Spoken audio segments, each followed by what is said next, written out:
into it. So in my model of the levels of spiritual awakening, the lowest level is what I call the energy vampire.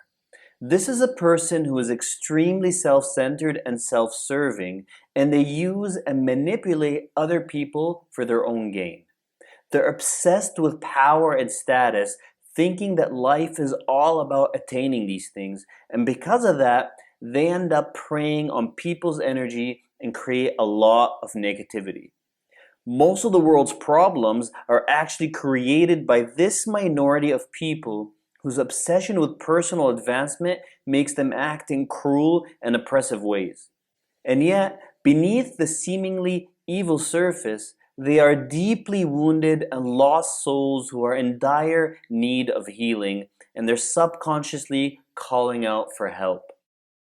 The second level is what I call the sleepwalker.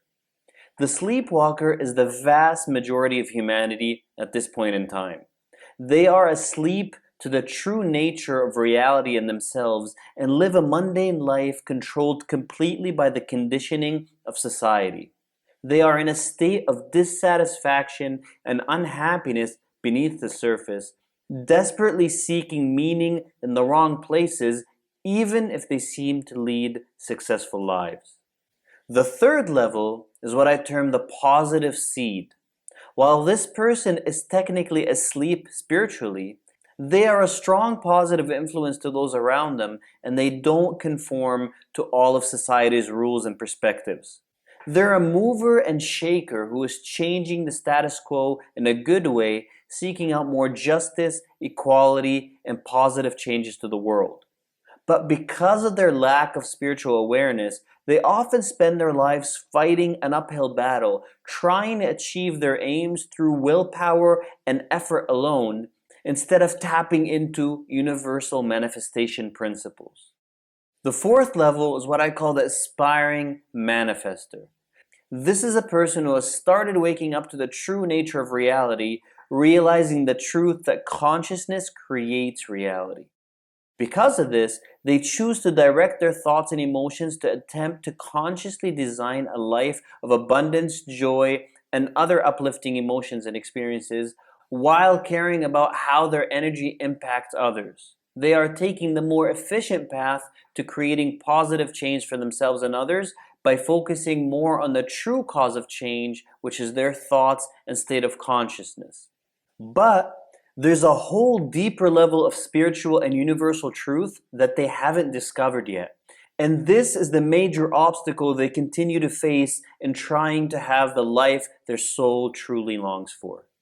The fifth level is what I term the developing master. This is someone who is going beyond willful reality creation, putting most or even all worldly desires aside to learn how to live from a state of higher consciousness that allows them to manifest the will of their higher self for the highest good of all. Now, this doesn't necessarily mean that they don't manifest abundance or worldly success. To the contrary, they're more in the universal flow and can actually manifest more effortlessly. But their focus is not so much on grasping for external manifestation, but rather on experiencing the joy and freedom of their true limitless nature, and then letting that reflect outwards in their life in a more spontaneous and magical way than their own personal desires and goals could ever achieve. At least that is what they're attempting to do.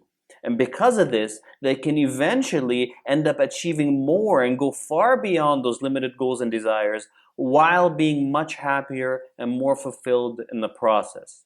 However, what's constantly holding them back from having what their soul truly yearns for is an inability to quiet their mind and emotions, which seem to constantly pull them out of presence and cause them to manifest that which is not aligned with their higher self. And then the sixth and final level is the master. This is someone who effortlessly lives from a state of presence much, if not most of the time, allowing their higher self to continually live life through them. They are in a deep state of peace and have a tremendous seen and unseen impact on all who come into contact with them. Their manifestation power is truly effortless and of the highest possible efficiency and effect. But because they're so surrendered, they don't grasp after any results and are continually in a state of serenity and happiness regardless of what occurs. They are the sages that, known and unknown, guide humanity forward to ever higher levels of consciousness evolution. So there you have it, my 6 levels of spiritual awakening. And what's important to note